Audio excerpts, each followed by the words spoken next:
అందరికి రామమ్మ. నా పేరు విజయ చంద్రమ్మ. మనకి ఏడి అగ్రికల్చర్ మరిపేట డివిజన్ నుంచి వచ్చాము. సార్ వీరసింగ్ సారు వ్యవసాయాధికారి. మనకు 63 కోట్ల రూపాయలు దాదాపుగా మనం మరిపేట డివిజన్లో పట్టడం జరిగింది రైతు భరోసా స్కీమ్ కింద. సో క్షేత్ర స్థాయిలో మీ అందరికి కూడా అకౌంట్లలో డబ్బులు పడ్డా లేదా తెలుసుకోవడం కోసం మీ దగ్గరికి రావడం జరిగిందమ్మా. అమ్మ మీ పేరు? బుగ్గులి సార్. అమ్మ ఎన్ని ఎకరాల భూమి ఉంది? 2 ఎకరాలు ఉంది సార్. ఎంత డబ్బులు పడిందమ్మా? 12 ఏళ్ళు పడ్డది సార్. ఏం చేశారమ్మా డబ్బులు?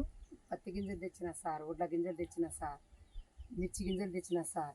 ఆ కట్టు టైం ఏది పడ్డది సార్. ఆ బడకుంటే మనం వడ్డీతో తెచ్చేది సార్. 300 సావుకారు నుంచి 3 రూపాయలు 2 రూపాయలు వడ్డీతో తెచ్చేది సార్. సావుకారు తెచ్చినాం సార్.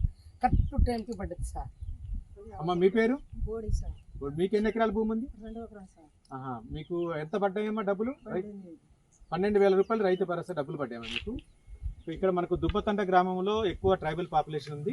సో ఇక్కడ అందరి అకౌంట్లలో డబ్బులు పడ్డాయని చెప్పేసి వాళ్ళందరూ కూడా హర్షం అనేది వ్యక్తం చేస్తూ ఉన్నారు.